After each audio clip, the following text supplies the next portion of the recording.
I'm in your hands, mate. Tell me when you're live and what you're doing, and what. Good evening, mate.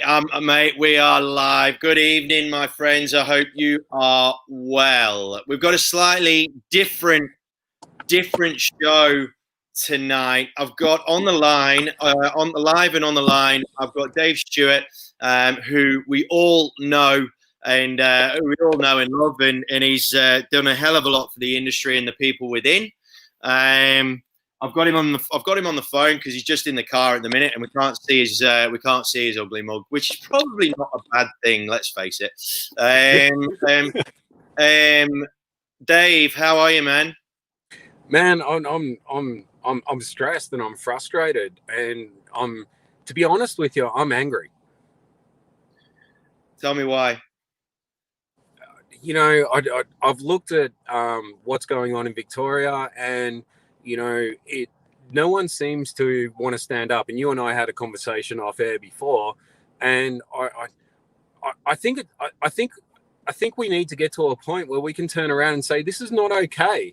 It's not okay that I can't go and hang out with my mum who's 77 and lives by herself. It's not okay that my kids haven't been at school.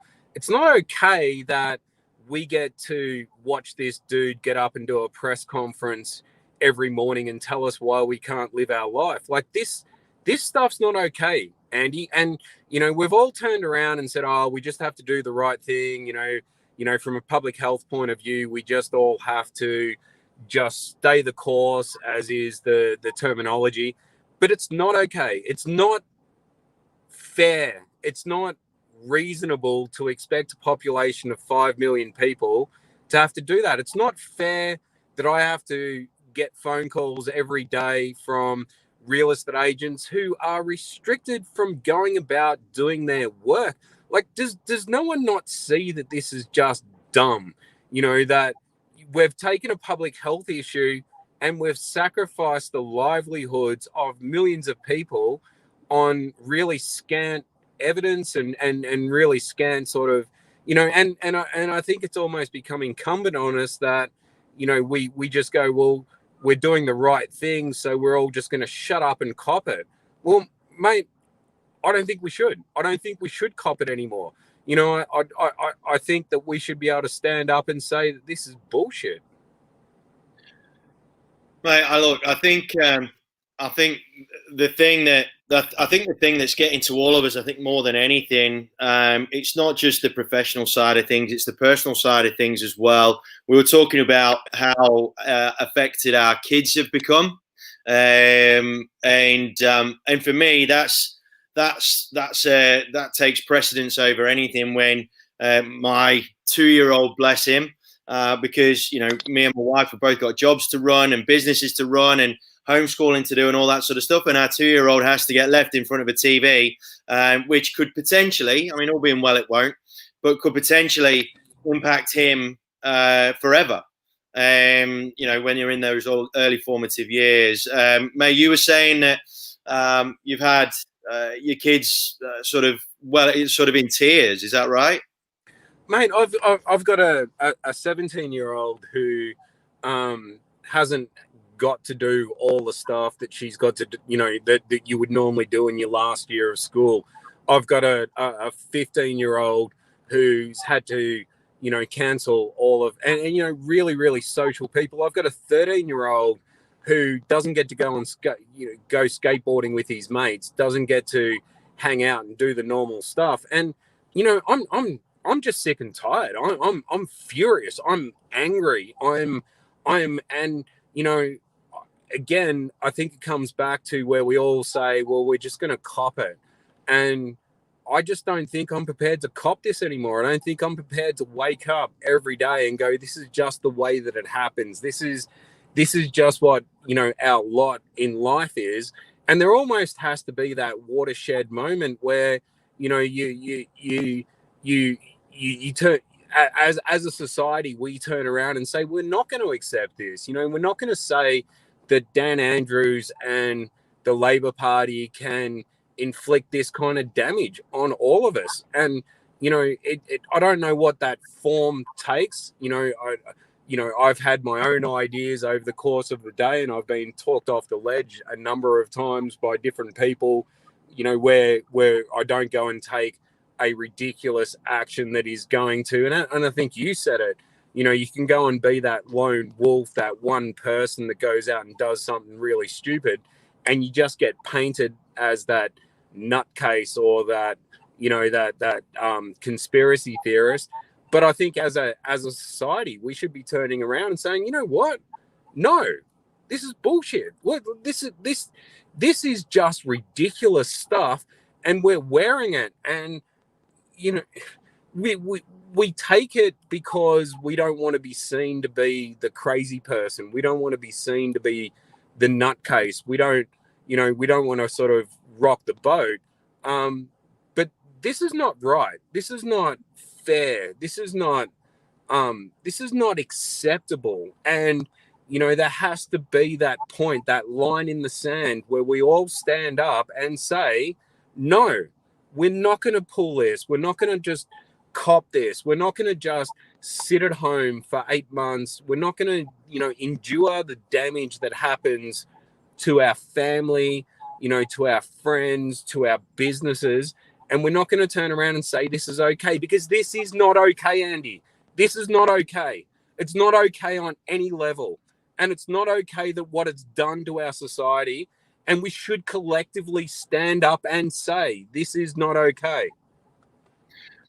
Look, man, I couldn't agree with you more. Look, at the end of the day, you know, the damage from this it's going to be it's going to be a generational thing that we're going to be copying, we're going to be feeling for quite some time. And you're absolutely right. I mean, the thing is, there are people that have tried doing the physical sort of protest around town or whatever the case may be, and have they done it? They've not really thought about it. And the problem, and the thing that we need to all bear in mind is, if that doing anything physical is going to get us nowhere, our biggest and most powerful tool has got to be our brains and our communication. Now, from a professional point of view, from a profession side of things, we are some of the best communicators in the land with regards to how we can invoke emotion in with what it is that we say and how we say it and whatnot, right? And when I had Chris Hanley on the show a week and a bit ago, he said, he was absolutely nail on the head. We don't realize that as a profession, we have got some of the best communicators in the country. We've got some of the best negotiators in the country. Our skills and our talents as professionals is incredibly powerful. But for some reason, none of us, although we charge for our services in that way, none of us actually realized that we could invoke some serious change. We really, really could if we got a little bit more vocal about it.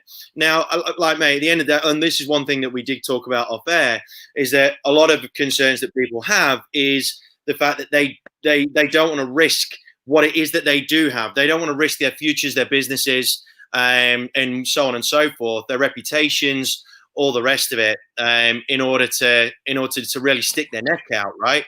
One thing that I love about what you're doing, mate, is the fact that, you know, you do clearly care. You do clearly care about everything that's going on. But, you know, one thing that I said to you is that, you know, we've got much better ways of doing this. And I think that it's going to be, I think that yourself and the fact that you have a lot of people that are behind you, and a lot of people that are around you. I don't know if it's going to take one person and one voice. It's going to need to be a collective. Well, I think we just, you know, we need to stop this narrative that this is the right thing to do. Like, we need to put a line in the sand and say that, you know, this is not the right thing. And, you know, everyone wakes up in the morning and hangs on the numbers that are coming through. And, you know, I hear it time and time again, you know, the whole I stand with Dan stuff. And, you everyone says, well, we're sacrificing for the public good, but we're not sacrificing for the public good, Andy. And I think it's going to take courage, and it's going to take the ability for people to be able to stand up and say, this is not the right thing to do. We have taken an entire city, we have taken an entire society, and we've sacrificed it on really flimsy evidence, and we've sacrificed it on, data that no one's prepared to, come out and publicly talk about. And, all we've got as citizens of Melbourne is this crap that gets dished out to us day in and day out, about, what the numbers are. And we all get really excited if the numbers are 13 or 14 or 15, but none of us know what that means. None of us know how that relates to what we're going to be able to do. And then, he stands up and he says on Sunday that we might get some freedom. We might have the ability to go and do our jobs. We might have the ability to work. And we're all very, very thankful for it. We're all, we fall at the feet of this leader who says that we might actually get to live our life. But I think it's time. We just said, no, mate, this is not the way that it works. This is not the way that the free society should operate. And, we should have the freedom to be able to get up and say that you can take this crap and you can go and shove it fair up your ass. Well, I think we need to be a little bit more. I think we need to be a bit more intelligent than that, man. And you know that as much as I do.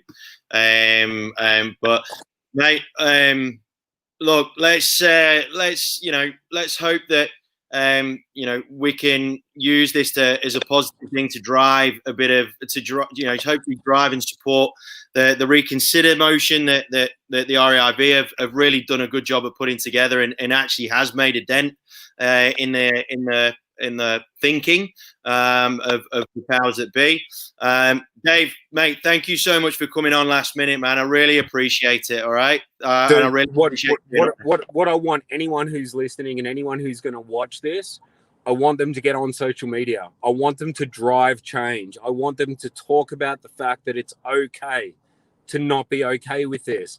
It's okay to voice your dissension. It's okay to be really vocal about that. And it's not, we don't want to do it in a way where, everyone's just, being very, very, I guess, where everyone's just talking about it in the sort of realms that, I want people to be vocal. I want them to be violent about it. I want them to be really, really aggressive about the fact that they need to get out there and say that this. Oh, hold on. That we can all collectively. Mate. Hello. Fuck. I think I've lost him.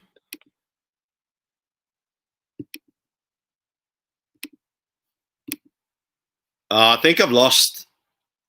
think I've lost him. Guys, look, at the end of the day, we're all feeling so frustrated. It's kind of alluding to the post that I put on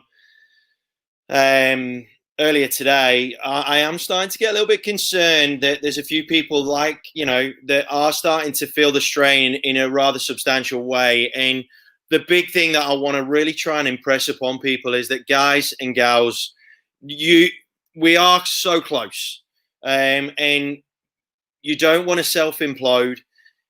You are entitled to have an opinion. I really wouldn't get violent about it because that's not going to help anyone. But there are intelligent ways that you can really get behind the people that we all love and care about. Okay, guys, I'm going to leave it there. I hope that the conversation that Dave and I have had online has helped people to just feel that they aren't alone in all of this in any way, shape, or form. And please, if you are struggling, I'll post on my on the comment section below a little Calendly link. So if you want to lock in a half an hour time slot to have a chat you're absolutely more than welcome to, my friends. All right, but for now, please stay safe. For the love of God, stay safe. If you want to reach out, if you want to help invoke change, like I said, the RAIV have put a decent, really, really good vehicle together to do that. You are entitled to your opinions. Make sure that you do it in an educated way. All right, don't just go windmilling in. It's not going to help. But doing things in an educated way certainly can. It's the only way that you've got any chance of being heard in any way, shape, or form. Gang, I'm going to love you and leave it there. I hope you're well. I hope you're safe. I hope you're healthy. Please, if you're not happy, reach out, because it's like Dave said, it's absolutely fine to not be okay. All right, my friends, take care. We'll speak to you soon. And thanks ever so much to Dave for coming on to the show. Cheers, guys.